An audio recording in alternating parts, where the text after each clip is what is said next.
আমি কালো বলেই। 2 ঘন্টা যাবৎ আমার নগ্ন লাশটা পোস্টমর্টমের জন্য পড়ে আছে। পুলিশ ইন্সপেক্টর অমল ঘোষ আমার লাশটার দিকে তাকিয়ে নিজের মনেই হেসে উঠে বললেন, এই বয়সেও বিয়ের শখ যায়নি?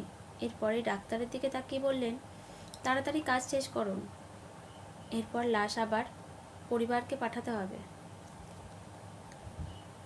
যত সব ঝামেলা বলেই আমার কালো বেঢপ শরীরের দিকে আবার তাকালেন। বিয়ের জন্য পরা চন্দনের দাগ এখনো মুখে রয়ে গেছে। আমি চাপা চক্রবর্তী, ডাকনাম চাপি। জন্মের সময় কালো গায়ের রং দেখে বাবা এই নাম রেখেছিলেন।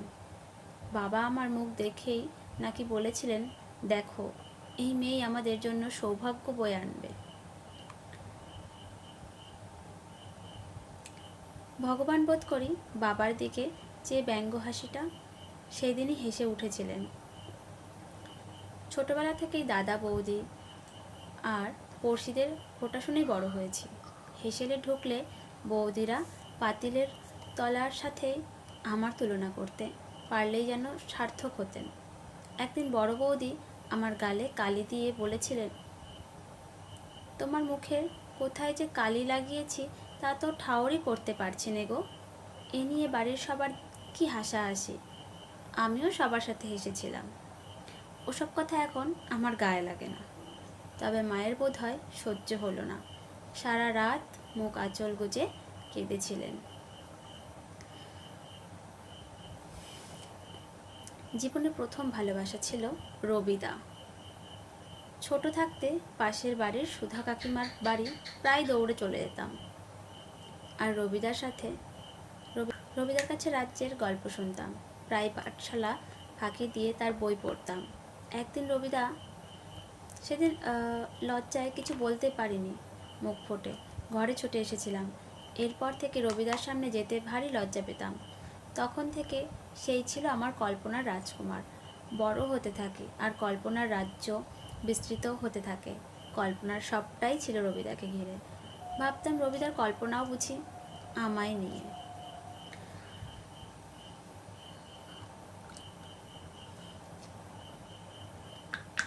কিন্তু সে কল্পনা বেশি দিন টিকলো না।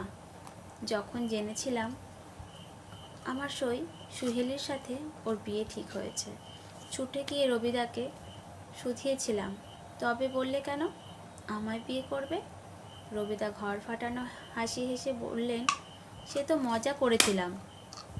তোর মতো কালীকে কে বিয়ে করবে রে? আমিও রবিদার সাথে হেসেছিলাম। তাকে যে সত্যিই ভালোবেসেছিলাম। সেই লজ্জা ঢাকতে ফিরে আসার সময় নির্লজ্জের মতো হাসতে হাসতে বলেছিলাম, রবিদা, তোমার বিয়েতে কিন্তু আমায় একখানা লাল পেরে শাড়ি দিতে হবে, বলে রাখলাম। রবিদা সেই কথাখানা রেখেছিল। শাড়িখানা পরে নিজেকে আয়নায় অনেকবার দেখেছিলাম। সত্যি রবিদার পাশে আমি বড্ড বেমানান। কি রাজপুত্রের মতো চেহারা ওর। খুব কেঁদেছিলাম সেদিন। ভগবানের উপরও বড্ড রাগ হচ্ছিল।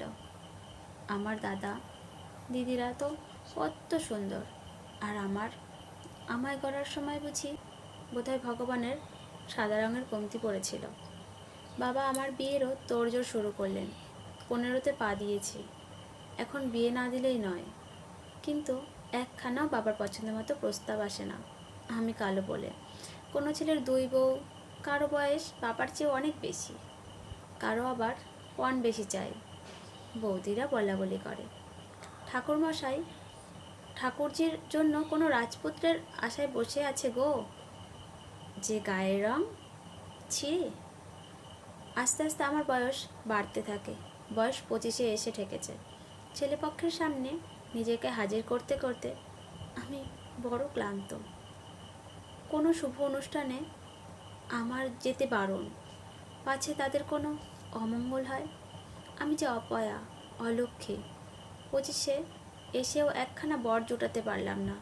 সবচেয়ে বেশি কষ্ট পেয়েছিলাম যেদিন বরদিদি ওর মেয়ের বিয়েতে আমার ছাড়া সবাইকে নিমন্ত্রণ করেছিল। আমি একখানা শাড়ি ঠিক করে রেখেছিলাম ওর বিয়েতে পরব বলে। কিন্তু বিয়ের দিন শুনি আমার নেমন্তন্ন নেই। এ কথা শুনে মাও আর যায়নি। সারা রাত মায়ের বুকে মুখ গুজে কেঁদেছিলাম। মায়েরও ভারী কষ্ট হয়েছিল সেদিন। আজ আমার বিয়ে। 37-এ এসে অবশেষে একখানা বর জুটাতে পারলাম। বরের বয়স নাকি 65-র ঘরে। তবে এ নিয়ে আমার কোনো মাথা ব্যথা নেই। পুরুষের আবার বয়স কী গো? তাছাড়া শুনেছি সে নাকি ভারী সুপাত্র, যদিও তাদের দাবি একটু বেশি। 10 ভরি সোনা আর নগদ 50,000 টাকা। কি জানি দাদারা জোগাড় করতে পারল কি না। মা যদিও রাজি ছিলেন না, কিন্তু বাবার স্বর্গে যাবার পর মায়ের কথার কোনো মূল্য নেই এখন। আর এ বাড়িতে দাদা বৌদিরাই সব। আমায় সাজানো শেষ। লাল বেনারসি আর চন্দন, কালো চামড়ার ওপর সাদা চন্দনটা ভারী চোখে পড়ছে। ঠোঁটের রঙটাও খুব লাল। বেমানান ঠেকছে। ও নিয়ে আমার কোনো চিন্তা নেই। শেষ পর্যন্ত বিয়েটা তো হচ্ছে। এখন আর আমায় কেউ অপয়া অলক্ষ্যে বলবে না। কারো খোঁটা শুনতে হবে না। বর চলে এসেছে। সবাই খুব হইচই করছে। কেউ আবার বুড়ো বর বলে খোঁটাও দিচ্ছে। আমি এসব গায়ে মাখি না। একটু পরে লগ্ন শুরু হবে। আমি অধীর আগ্রহে অপেক্ষা করছি।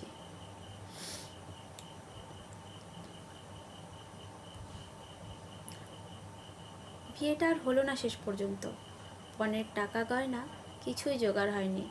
দাদারা ভেবেছিলেন কোনোভাবে বিয়েটা চুকে গেলেই হয়ে যাবে, কিন্তু বরপক্ষ বেজায় চালাক। পণের টাকা না নিয়ে বিয়ে শুরু করবে না। মা তাদের পায়েও ধরেছিল, লাভ হয়নি কোনো। বিয়ে ভেঙে দিয়ে সবাই চলে গেল। আমি একা ঘরে মূর্তির মতো বসেছিলাম। রাত অনেক হয়েছে, সবাই ঘুমোচ্ছে। মা বোধহয় পাশের ঘরে বসে এখনও কাঁদছে। বড় বৌদি বলে দিয়েছে মাকে কাল সকালেই আমায় নিয়ে কাশি চলে যেতে। আমার আর ঘরে তারা রাখবে না, কিন্তু আমার বৃদ্ধ মা এই বয়সে আমায় নিয়ে কোথায় যাবেন? অত কিছু আর না ভেবে যে শাড়িখানা পরে আমার শ্বশুরবাড়ি যাবার কথা ছিল, সেটাই এখন আমার ফাঁসির দড়ি। সারা রাত লাশখানা ঝলছে আমার। কেউ টের পেল না। আমার লাশটা অনেক আগেই পোড়ানো হয়েছে। ছাইগুলো ছড়িয়ে আছে, কালো ছাই। আমার রঙের সাথে খুব মিল আছে।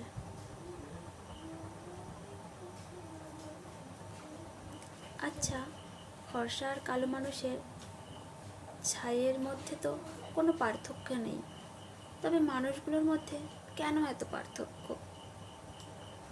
মৃত্যুর পর তো এই কালো রঙে সবাইকে ফিরতে হবে। ওরা সবাই তো তা জানে না। তা জানে, তবুও ওরা আমায় ঘেন্না করতো, বড্ড ঘেন্না করতো। আমি কালো বলেই।